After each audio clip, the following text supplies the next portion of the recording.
Assalamualaikum warahmatullahi wabarakatuh. Selamat pagi semuanya. Hari ini Bu Lia akan melanjutkan materi mengenai konsep prototipe dari produk, barang, ataupun jasa. Nah, untuk hari ini materinya silakan kalian pahami dan simak baik-baik apa yang akan saya jelaskan ya. Untuk di konsep prototipe produk, barang, dan jasa ini, saya sudah membahas mengenai pengertiannya, lalu ada klasifikasi prototipe. Di sini juga ada fase pengembangan prototipe produk dan tipe-tipe prototipe. Nah, untuk hari ini saya akan membahas mengenai pengelompokan prototipe dan juga materi lainnya yang masih membahas mengenai prototipe. Di pengelompokan prototipe ini, jadi prototipe itu bisa ditampilkan secara high-five. High-V maksudnya itu adalah high fidelity, di mana programmer dan desainer visual sudah ikut bekerja untuk menampilkan produk tersebut. Nah, di sini penggunaannya juga bisa melakukan pengujian produk yang sudah hampir jadi.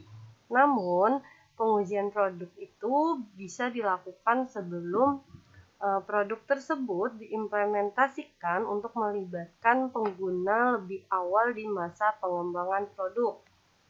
Nah, di sini jadi prototipe itu dibagi dalam 6 kelompok atau 6 jenis. Yang pertama itu ada prototipe pembuktian konsep. Nah, biasanya ini itu digunakan untuk menjawab kelayakan produk. Jadi fokus pembahasan dalam prototipe ini adalah mengenai komponen dan komponen atau subsistemnya. Nah, kegiatan ini dilakukan setelah pengembangan konsep atau dalam pemilihan konsep. Lalu yang kedua itu ada prototipe rancangan industri. Biasanya digunakan untuk memperlihatkan tampilan dan kesan dari produk. Biasanya prototipe ini itu menggunakan bahan sederhana seperti foam, sehingga dapat digunakan untuk memperlihatkan beberapa variasi dengan proses pembuatan prototipe yang tepat.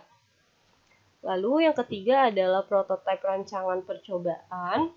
Jadi di sini untuk memodelkan suatu subsistem dari suatu produk dalam rangka untuk mencapai target performansi yang ditetapkan. Lalu yang keempat itu ada prototipe alpha. Nah, ini itu adalah prototipe yang dibuat untuk melihat komponen dari produk yang diharapkan. Jadi komponen ini memiliki bentuk geometri dan material yang identik dengan produk yang akan diproduksi. Prototipe ini merupakan sistem konstruksi pertama dari subsistem yang secara individual telah dibuktikan performansinya dalam prototipe sebelumnya. Lalu yang kelima itu ada prototipe beta. Jadi dia itu adalah prototipe yang dibuat sesuai dengan proses sesungguhnya, tetapi mungkin tidak dirakit dengan proses perakitan sesungguhnya. Jadi tujuannya di sini untuk melihat performa dan reliability dalam rangka mengidentifikasi perubahan-perubahan yang perlu dilakukan untuk produk akhir. Nah, yang terakhir itu ada prototipe praproduksi. Di sini adalah yaitu percobaan produksi untuk kapasitas terbatas. Jadi itu dia untuk pengelompokan prototipe. Sini ada 6 jenis. Lalu selanjutnya adalah kegunaan dari prototipe. Nah, prototipe atau bentuk dasar suatu produk itu bisa digunakan untuk menyampaikan berbagai macam informasi gambaran dari sebuah produk. Misalnya atau contohnya, jika digunakan untuk mendesain produk furnitur, nah di sini maka bentuk bentuknya itu adalah hal yang penting yang perlu dimiliki oleh prototipe itu. Tetapi untuk mendesain suatu teknologi produk penting, di sini itu untuk menggunakan prototipe yang mampu untuk mengkomunikasikan sistem interaksi antara pengguna dan teknologi dari produk tersebut. Nah, adapun kegunaannya di sini ada 4. Yang pertama adalah pembelajaran. Dalam suatu pembelajaran prototipe dapat menjawab 2 pertanyaan yang biasanya sering muncul. Yang pertama di sini adalah apakah dapat bekerja atau sejauh mana dapat memenuhi kebutuhan pelanggan. Nah, jadi bisa jadi di sini itu sebagai pembelajaran adalah untuk menjawab kedua pertanyaan tersebut yang diperlukan kombinasi dari kedua tipe prototipe tersebut sebagai media pembelajaran. Lalu, sebagai komunikasi, jadi prototipe itu dapat dijadikan sebagai sarana komunikasi antara manajemen puncak, penjual, mitra, seluruh anggota tim, pelanggan, dan juga investor. Nah, ini diperlukan karena sebagai sebuah gambaran, alat atau tampilan 3 dimensi akan lebih mudah dimengerti dibandingkan sebuah penggambaran verbal. Jadi dia itu sebagai komunikasi, sarana komunikasi bagi para investor, pelanggan, lalu ada manajemen, penjual, mitra, seperti itu. Nah, lalu yang ketiga itu adalah penggabungan. Di sini prototipe itu digunakan sebagai alat untuk menggabungkan komponen-komponen dan subsistem-subsistem sebuah produk sehingga dapat bekerja secara bersamaan. Nah, prototipe juga bisa membantu menggabungkan perspektif dari fungsi yang berbeda lalu ditampilkan pada tim pengembangan produk. Lalu yang keempat ada milestone. Jadi prototipe jenis ini itu digunakan untuk mendemonstrasikan bahwa produk telah mencapai tingkat kegunaan yang diinginkan. Nah, prototipe ini itu menunjukkan hasil yang nyata dan memperlihatkan kemajuan dari produk tersebut. Lalu selanjutnya ada perencanaan pembuatan prototipe produk. Nah, di sini itu jadi kesukaran potensial yang sering terjadi dalam pengembangan produk itu adalah pembuatan prototipe yang salah.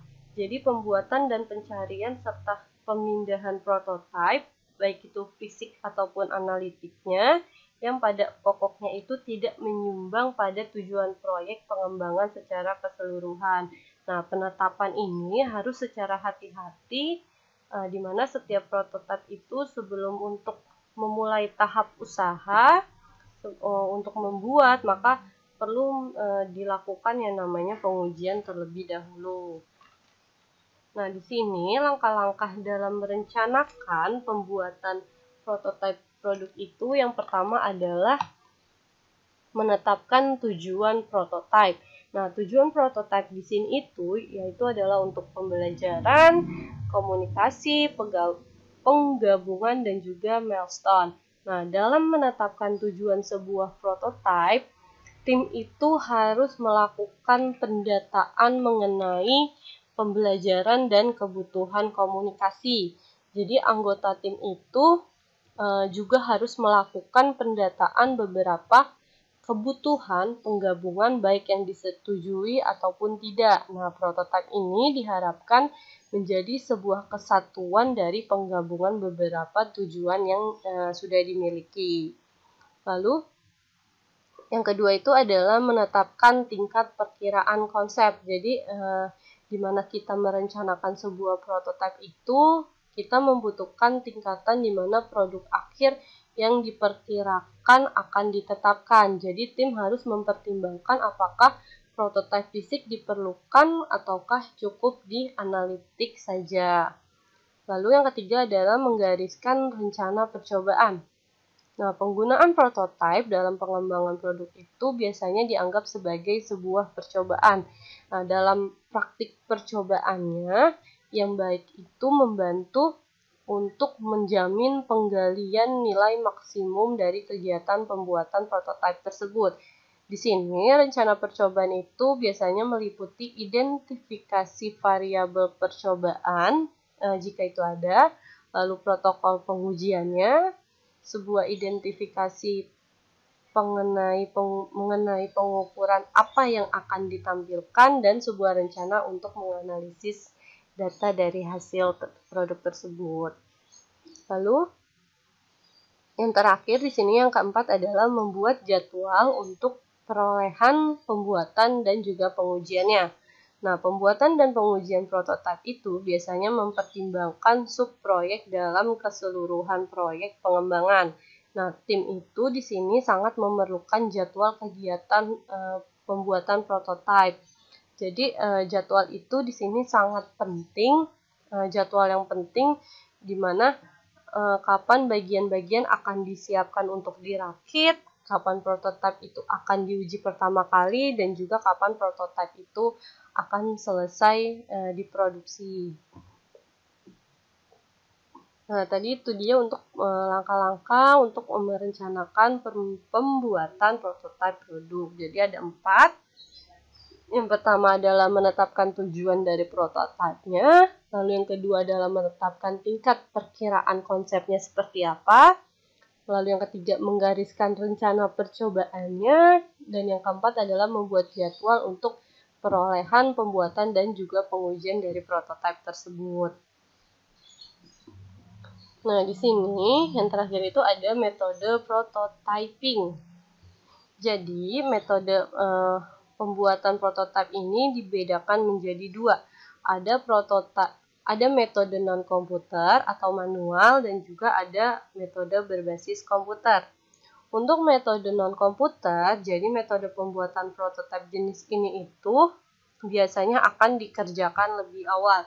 Dan di sini ada 2 jenis. Yang pertama ada sketsa. Jadi dengan metode sketsa itu, interface atau antarmuka dideskripsikan menggunakan kertas. Jadi metode ini itu sangat cocok untuk digunakan bila atau untuk mengungkapkan pendapat dan lebih difokuskan pada orang dengan kemampuan desain yang tinggi. Selain murah dan cepat, umpan balik yang didapatkan juga sangat membantu. Namun metode ini itu tidak terlalu baik untuk menggambarkan alur dan rinciannya. Lalu yang kedua itu adalah storyboard. Nah, storyboard itu adalah lembaran kertas yang berisi contoh tampilan antarmuka pengguna, di mana setiap antarmuka layar diperlihatkan pada lebar kertas yang berbeda. Nah, storyboard ini dibuat menggunakan pensil dan menunjukkan simulasi catatan atau walkthrough dari kemampuan dan tampilan sistem. Storyboard ini biasanya tidak dibuat sembarangan, namun menggunakan urutan diagram atau gambar dan menunjukkan kunci snapshot.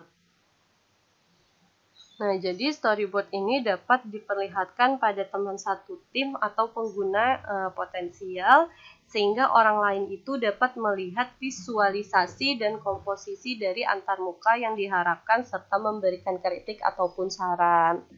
Nah, selanjutnya ada metode berbasis komputer. Untuk metode berbasis komputer biasanya dikerjakan setelah metode non-komputer dikerjakan. Jadi metode pembuatan prototipe berbasis komputer ini yaitu dapat menirukan lebih banyak kemampuan sistem dan pada umumnya hanya menunjukkan beberapa aspek ataupun fitur.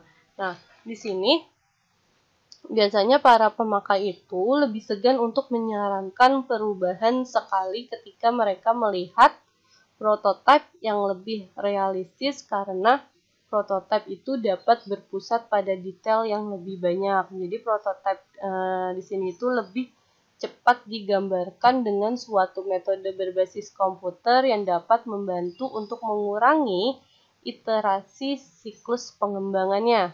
Selain itu, di sini prototipe itu dapat dibuat lebih interaktif agar dapat dengan cepat diganti ataupun diubah sejalan dengan umpan balik dari perancangan. Nah, umpan balik ini biasanya dapat diperoleh dari kolega atau dari pengalaman pengguna selama bekerja dengan prototipe untuk menyelesaikan tugasnya. Nah, untuk materi hari ini saya cukupkan. Semoga kalian bisa paham, kalian bisa jelas dengan apa yang saya jelaskan. Sebagai tambahan, kalian bisa membaca materi ini kembali di buku LKS dan juga membuat catatan ya. Untuk itu sekian dari saya. Wassalamualaikum warahmatullahi wabarakatuh.